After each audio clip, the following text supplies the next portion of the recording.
So that was terrifying.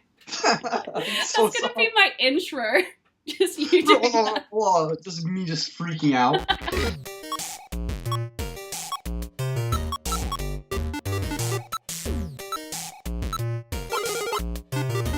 Hello, today I am going to be doing a DIY challenge with my friend Bryan from the YouTube channel Shmoxd. Shmoxd? I don't know how to pronounce it. Sorry, Bryan. Anyway, we really wanted to collaborate on a DIY project together, so we set up a Skype call and figured out what our project should be. Good. Don't mind me, I just have chopsticks. Why? Hi, Okay. Shmoxd. Shmoxd. Hey, Shmoxd. Annika, Victoria. I keep on saluting you. So, what are we doing here today? So we've been talking about this forever, and I'm glad that it's like finally happening. Basically, what we've decided on is like a collab where we're gonna do the same like embroidery project, right? Mm-hmm. Is that... It's gonna be DIY versus DIY. Oh, cool. I've just decided on the... That's one You simple. decided on the name. It's cool. I'll roll it. In this first episode, we're both going to try and tackle the same embroidery project. I am a beginner at embroidery, I would say, and I would say that you are a little bit better at embroidery. Okay, that's fair.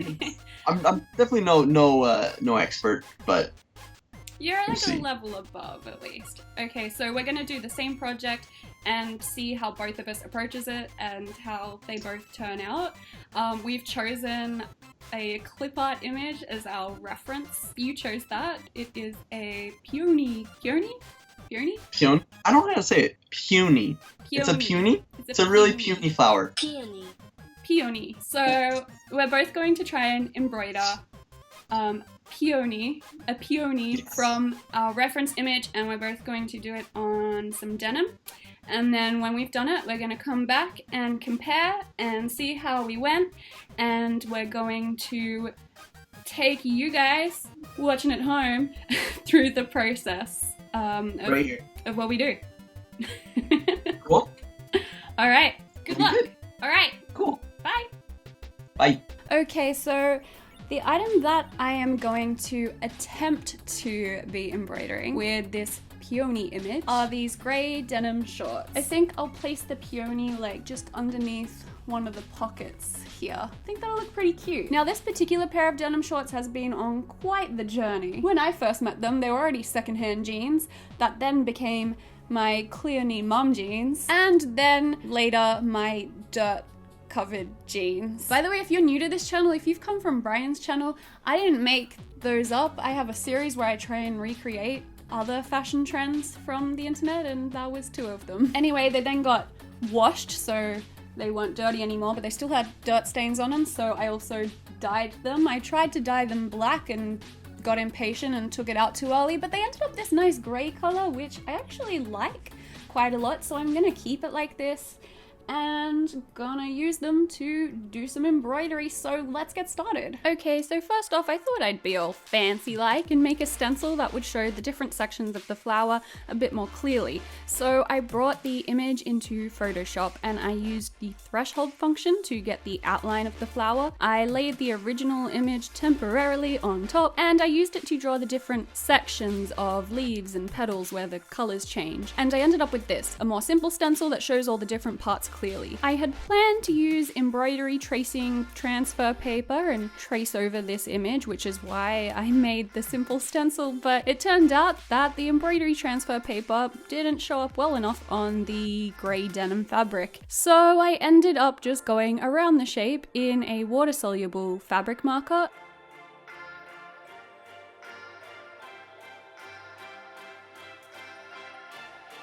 And then eyeballing this stencil design to copy the different petal and leaf sections with my pen.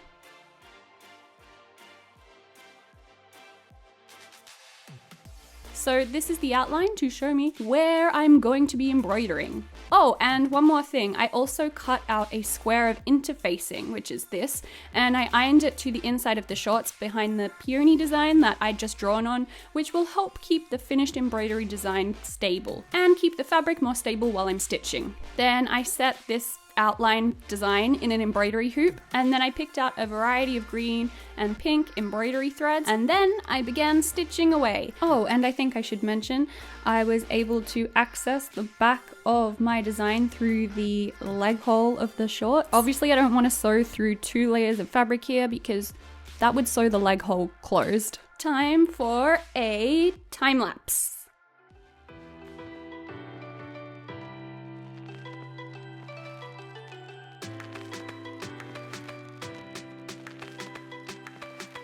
So I started out with the green sections of the peony, so that's the leaves and the stem, because, well, I had to start somewhere. For the leaves, I threaded an embroidery needle with 3 strands of embroidery floss, which I did eventually change to 6 strands because it was taking so dang long.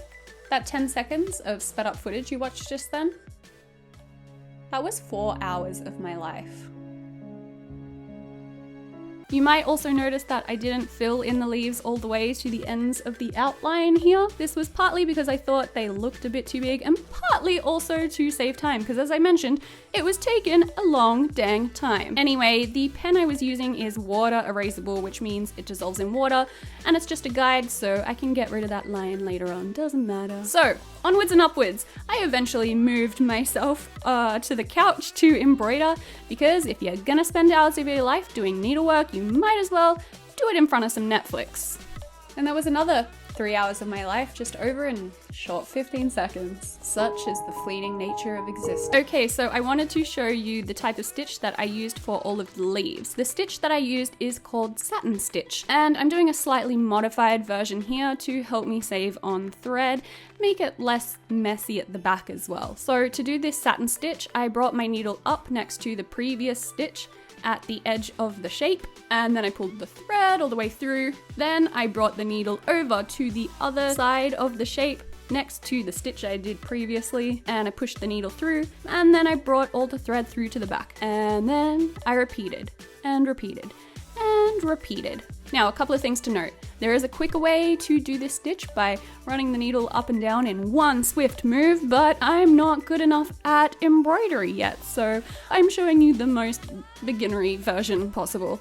I'm also doing this without an outline stitch. Often a lot of people will do an outline stitch around the edges and then fill it in with a satin stitch. But hey, I say do whatever works for you. I continued doing this satin stitch all the way up to the top of the leaf. At the very top of the leaf, I started angling the stitches towards the pointy bit, the top of the leaf, and then I finished it off with a stitch that runs vertical, like this. And then it's a simple matter of satin stitching back down the other side of the leaf, keeping inside the lines of that leaf shape that I drew on earlier. So with the leaves now done, I decided that I would just outline the stem of the flower. To do this, I used a stem stitch. A stem stitch is done something like this. After I'd completed a simple stitch, I brought the needle up halfway along the previous stitch, and then I brought it along the outline to half the length of the last stitch, and I brought my needle down through this point and pulled the thread all the way through.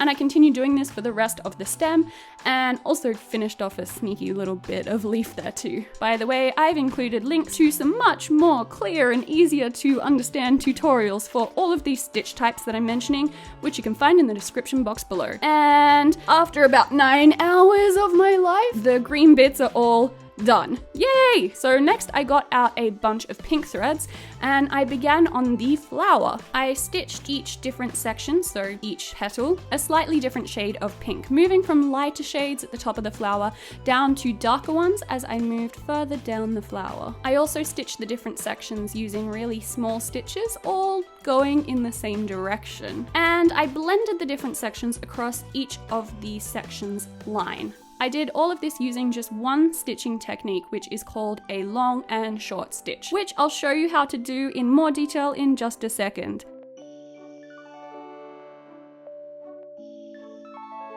Congratulations, you just watched another 6 hours of my life pass by. This video is becoming way more existential than I intended it to be, but it was at least good to know that I wasn't the only one struggling. Well, Bryan just sent me a progress message that says, kill me, so morale is real high all round at the moment. Well, this is a good as time as any to show you all how to do a long and short stitch. I'm obviously halfway through it here, but you can notice that all the stitches that are next to each other are of different lengths. This is what helps blend the different sections, and it also gives the petals filling an organic look. All the stitches are approximately the same length once I've finished with the first row. The first row is the only row where stitches are long, then short, then long, then short. And then stitches of the same length are stacked upon each other in each subsequent row. Because I didn't make too much sense there, I've linked a very helpful video of how to do long and short stitch in the description box below, but this shows you how it looks once you've filled in a whole shape using this technique. I just put this down to have a little break, and this is 16.5 hours in. I thought that this would take maybe 6-7 hours at the most to do, and it is not even done yet. I had not anticipated how long this was going to take. And finally, I'm up to filling in the last petal, which I did with this dark red color. This part only took 2 more hours. Woo! And this is the final stitch being stitched. The last thing that I have to do is to gently hand wash these shorts to get rid of that water-soluble outline. And then I just wanted to make nice cuffs for the bottom of the shorts, so I rolled the ends up once, twice, and I put a couple of small hand stitches through each leg to hold those cuffs in place. And I am finally done. So before I show you the final results, it's time to check back in with Bryan and see how his project is going. Hello again! What's up? Hi! Let's go. So, I have finished my shorts. It took 18 hours. So that was fun. How long did yours take you? I think I told it to 28 hours. Whoa, okay. But I think I'm just slower. So, we're going to do the final reveal. This is what mine looks like.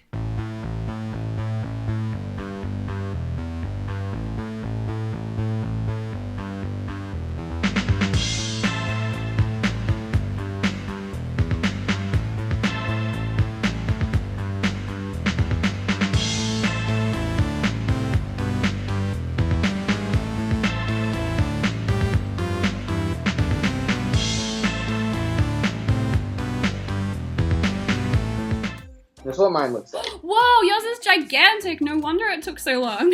Like, look, compared to the size of my hand.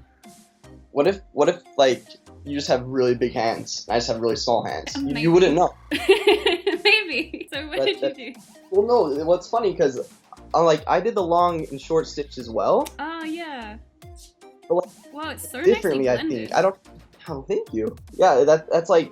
So I did like really I guess like really wide lines. Does that make sense? That's kind of like the long and short stitch combined with a satin stitch. So I did that, and then I did a chain stitch. You know that's what they're called? Ooh. I did that for like all like the outlines. like the green out. I think mine would have taken 28 hours had I outlined everything, but I was just like, no, I'm not gonna do that, because I was gonna go over all the like different colors with an outline afterwards, but at 18 hours I was just like, I'm done. So yeah, when we decided on doing this project, we specifically were like, let's do embroidery, because embroidery is easy. We want to choose an easy project. And 20 hours later.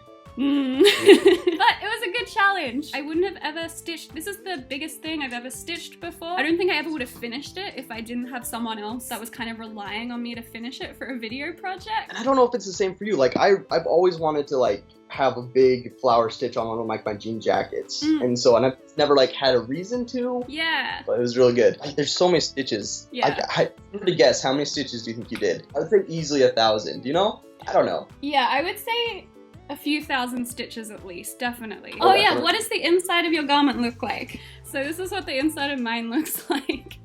Oh yeah. Got like some big old knots down there, but I think I did alright. Look how much left thread you have there. Yeah. Like mine's like almost like the exact opposite on the opposite side. Yeah. What am I trying to say? But yeah, you did it. Even though we called this a challenge, I don't know, I don't really think we have a winner. Do we want the audience to vote? No, well, like I think the idea, like when we were like doing the DIY versus DIY, wasn't really like to pick a winner, but rather to see like two different ways of doing like two different ways of doing it. And that's like the beauty of art, I think, you know? It kills me because part of me is extremely competitive, so I really want a winner, but it's okay. We don't need a winner. Everyone's a winner. That's the beauty of DIY and art. Everybody wins. Everyone wins. Nah, yours definitely has a different. Yours is like more like a street style aesthetic, I would say. Yeah, I can see that. They have different aesthetics, but everyone wins. Don't Everyone even wins. worry about it. Everyone. But if you want to say that I won, like, you can say that I won. To see how Bryan made his embroidery, because we both did it differently, and to also see the jacket he embroidered in full HD glory, then check out his channel at Shmoxd. Alright, I gotta ask him how it's pronounced. Shmood. Shmood. It's a little, yeah, it's, Okay. but like however you pronounce it, it's good. Shmoxd. There's like a weird long story about it, but. So go subscribe to Shmoxd. He also just has awesome DIY videos in general, so you should go and subscribe to him. Go do it. Is this gonna work? High five. Yeah. Insert high five sound effect. Bye. So that's it for this collaboration. Give us a thumbs up if you'd like to see us try some more challenges. I hope you enjoyed this video, and I'll see you all next time. Bye! Thank you to all of my supporters on Patreon for making this video possible. To become my supporter, go to patreon.com/Annika Victoria.